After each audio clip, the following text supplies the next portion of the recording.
Morella, de Edgar Allan Poe. El mismo, por sí mismo únicamente, eternamente uno y único. Platón, Simposium. Consideraba yo a mi amiga Morella con un sentimiento de profundo, aunque muy singular afecto. Habiéndola conocido casualmente hace muchos años, mi alma, desde nuestro primer encuentro, ardió con un fuego que no había conocido antes jamás.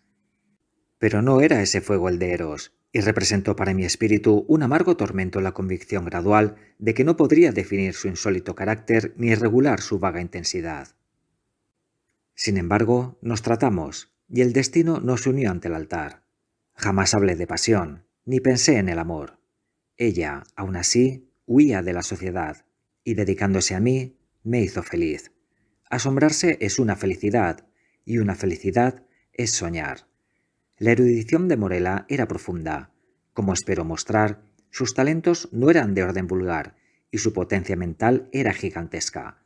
Lo percibí, y en muchas materias fui su discípulo. No obstante, pronto comprendí que, quizá a causa de haberse educado en Presburgo, ponía ella ante mí un gran número de esas obras místicas que se consideran generalmente como la simple escoria de la literatura alemana. Esas obras, no puedo imaginar por qué razón, constituían su estudio favorito y constante, y si en el transcurso del tiempo llegó a ser el mío también, hay que atribuirlo a la simple, pero eficaz influencia del hábito y del ejemplo.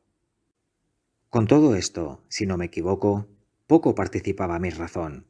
Mis convicciones, o caigo en un error, no estaban en modo alguno basadas en el ideal, y no se descubriría, como no me equivoque por completo, ningún tinte del misticismo de mis lecturas, ya fuesen mis actos o ya fuesen mis pensamientos. Persuadido de esto, me abandoné sin reserva a la dirección de mi esposa y me adentré con firme corazón en el laberinto de sus estudios. Y entonces, cuando sumiéndome en páginas aborrecibles, sentía un espíritu aborrecible encenderse dentro de mí, venía Morella a colocar su mano fría en la mía, y hurgando las cenizas de una filosofía muerta, extraía de ellas algunas graves y singulares palabras que, dado su extraño sentido, ardían por sí mismas sobre mi memoria.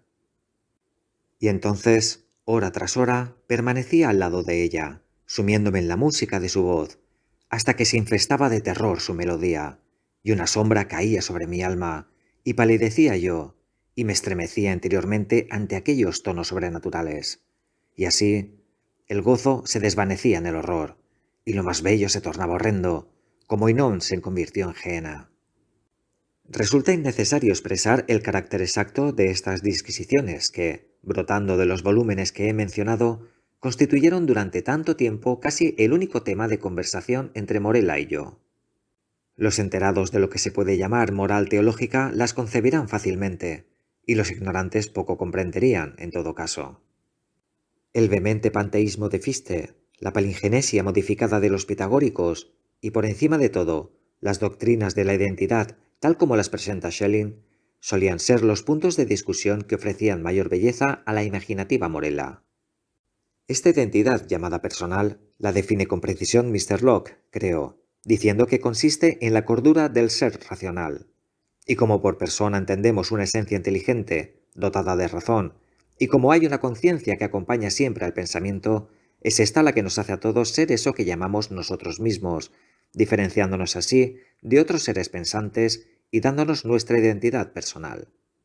Pero el principium individuationis, la noción de esa identidad que en la muerte se pierde o no para siempre, fue para mí en todo tiempo una consideración de intenso interés, no sólo por la naturaleza pasmosa y emocionante de sus consecuencias, sino por la manera especial y agitada como la mencionaba Morella. Pero realmente había llegado ahora un momento en que el misterio del carácter de mi esposa me oprimía como un hechizo. No podía soportar por más tiempo el contacto de sus pálidos dedos, ni el tono profundo de su palabra musical, ni el brillo de sus melancólicos ojos. Y ella sabía todo esto, pero no me lo reprochaba. Parecía tener conciencia de mi debilidad o de mi locura, y sonriendo las llamaba al destino. Parecía también tener conciencia de la causa, para mí desconocida, de aquel gradual desvío de mi afecto, pero no me daba explicación alguna ni aludía a su naturaleza. Sin embargo, era ella mujer y se consumía por días. Con el tiempo, se fijó una mancha roja constantemente sobre sus mejillas, y las venas azules de su pálida frente se hicieron prominentes. Llegó un instante en que mi naturaleza se deshacía en compasión, pero al siguiente encontraba yo la mirada de sus ojos pensativos, y entonces sentíase mal mi alma, y experimentaba el vértigo de quien tiene la mirada sumida en algún aterrador e insondable abismo. ¿Diré que anhelaba ya con un deseo fervoroso y devorador el momento de la muerte de Morella? Así era, pero el frágil espíritu se aferró en su envoltura de barro durante muchos días, muchas semanas y muchos meses tediosos, hasta que mis nervios torturados lograron triunfar sobre mi mente, y me sentí enfurecido por aquel retraso, y con un corazón demoníaco maldije los días, las horas, los minutos amargos, que parecían alargarse y alargarse a medida que declinaba aquella delicada vida, como sombras en la agonía de la tarde. Pero una noche de otoño, cuando permanecía quieto el viento en el cielo, Morella me llamó a su lado. Había una oscura bruma sobre toda la tierra, un cálido resplandor sumergía de las aguas, y entre el rico follaje de la selva de octubre hubiérase dicho que caía del firmamento un arco iris. «Este es el día de los días», dijo ella cuando me acerqué. «Un día entre todos los días para vivir o morir. Es un día hermoso para los hijos de la tierra y de la vida, y más hermoso para las hijas del cielo y de la muerte». Besé su frente y ella prosiguió. «Voy a morir, y a pesar de todo, viviré». «Morella, no han existido nunca días en que hubieses podido amarme, pero a la que aborreciste en vida, la adorarás en la muerte». «Morella, repito que voy a morir, pero hay en mí una prenda de ese afecto, cuán pequeño, que has sentido por mí, por Morella, y cuando parta mi espíritu, el hijo vivirá, el hijo tuyo, el de Morella. Pero tus días serán días de dolor, de ese dolor que es la más duradera de las impresiones, como el ciprés es el más duradero de los árboles, porque han pasado las horas de tu felicidad, y no se coge dos veces la alegría en una vida, como las rosas de Pestum dos veces en un año. Tú no jugarás ya más con el tiempo como el poeta de Teos, pero, siéndote desconocidos el mirto y el vino, llevarás contigo sobre la tierra tu sudario, como hace el musulmán en la Meca. «Morella», exclamé. «Morella, ¿cómo sabes esto?» Pero ella volvió su rostro sobre la almohada. Un leve temblor recorrió sus miembros, y ya no oí más su voz. Sin embargo, como había predicho ella, su hijo, el que había dado a luz al morir y que no respiró hasta que cesó de alentar su madre, su hijo, una niña, vivió. Y creció extrañamente en estatura y en inteligencia, y era de una semejanza perfecta con la que había desaparecido, y la amé con un amor más ferviente del que creí me sería posible sentir por ningún habitante de la tierra. Pero antes de que pasase mucho tiempo, se ensombreció el cielo de aquel puro afecto, y la tristeza, el horror, la aflicción pasaron veloces como nubes. He dicho que la niña creció extrañamente en estatura y en inteligencia. Extraño, en verdad, fue el rápido crecimiento de su tamaño corporal. Pero terribles, ¡oh, terribles!, fueron los tumultuosos pensamientos que se amontonaron sobre mí mientras espiaba el desarrollo de su ser intelectual. Podía ser de otra manera, cuando descubría yo a diario en las concepciones de la niña las potencias adultas y las facultades de la mujer, cuando las lecciones de la experiencia se desprendían de los labios de la infancia, y cuando veía cada hora la sabiduría o las pasiones de la madurez centellear en sus grandes y pensativos ojos. Como digo, cuando pareció evidente todo eso ante mis sentidos aterrados, cuando no le fue ya posible a mi alma ocultárselo más, ni a mis facultades estremecidas rechazar aquella certeza, ¿cómo puede extrañar que unas sospechas de naturaleza espantosa y emocionante se deslizaran en mi espíritu, o que mis pensamientos se volvieran, despavoridos, hacia los cuentos extraños y las impresionantes teorías de la enterrada Morella?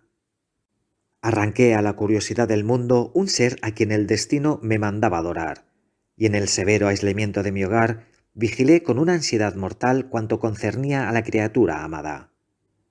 Y mientras los años transcurrían, y mientras día tras día contemplaba yo su santo, su apacible, su elocuente rostro, mientras examinaba sus formas que maduraban, descubría día tras día nuevos puntos de semejanza en la hija con su madre, la melancólica y la muerta. Y a cada hora aumentaban aquellas sombras de semejanza, más plenas, más definidas, más inquietantes y más atrozmente terribles en su aspecto. Pues que su sonrisa se pareciese a la de su madre podía yo sufrirlo, aunque luego me hiciera estremecer aquella identidad demasiado perfecta.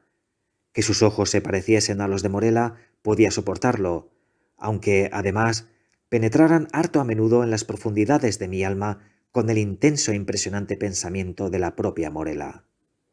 Y en el contorno de su alta frente, en los bucles de su sedosa cabellera, en sus pálidos dedos que se sepultaban dentro de ella, en el triste tono bajo y musical de su palabra, y por encima de todo, oh, por encima de todo, en las frases y expresiones de la muerta sobre los labios de la amada, de la viva, encontraba yo pasto para un horrendo pensamiento devorador, para un gusano que no quería perecer. Así pasaron 2 lustros de su vida, y ahora mi hija permanecía sin nombre sobre la tierra. Hija mía y amor mío eran las denominaciones dictadas habitualmente por el afecto paterno, y el severo aislamiento de sus días impedía toda relación. El nombre de Morela había muerto con ella. No hablé nunca de la madre a la hija. Érame imposible hacerlo. En realidad, durante el breve periodo de su existencia, la última no había recibido ninguna impresión del mundo exterior, excepto las que hubieran proporcionado los estrechos límites de su retiro. Pero, por último, se ofreció a mi mente la ceremonia del bautismo en aquel estado de desaliento y de excitación, como la presente liberación de los terrores de mi destino, y en la pila bautismal dudé respecto al nombre, y se agolparon a mis labios muchos nombres de sabiduría y belleza, de los tiempos antiguos y de los modernos, de mi país y de los países extranjeros, con otros muchos, muchos delicados de nobleza, de felicidad y de bondad. ¿Qué me impulsó entonces a agitar el recuerdo de la muerta enterrada? ¿Qué demonio me incitó a suspirar aquel sonido cuyo recuerdo real hacía refluir mi sangre a torrentes desde las sienes al corazón? ¿Qué espíritu perverso habló desde los lugares más recónditos de mi alma, cuando entre aquellos oscuros corredores y en el silencio de la noche musité al oído del santo hombre las sílabas Morela?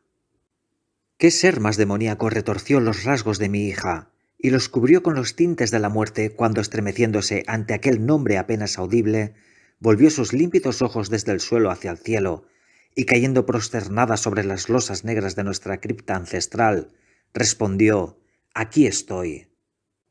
Estas simples y cortas sílabas cayeron claras, fríamente claras, en mis oídos, y desde allí, como plomo fundido, se precipitaron silbando en mi cerebro. Años, años enteros pueden pasar, pero el recuerdo de esa época, jamás. No desconocía yo, por cierto, las flores y la vid, pero el abeto y el ciprés proyectaron su sombra sobre mí noche y día. Y no conservé noción alguna de tiempo o de lugar, y se desvanecieron en el cielo las estrellas de mi destino, y desde entonces se ensombreció la tierra, y sus figuras pasaron junto a mí como sombras fugaces, y entre ellas solo vi una, Morela. Los vientos del firmamento suspiraban un único sonido en mis oídos, y las olas en el mar murmuraban eternamente, Morela. Pero ella murió, y con mis propias manos la llevé a la tumba, y reí con una risa larga y amarga al no encontrar vestigios de la primera Morela en la cripta donde enterré la segunda.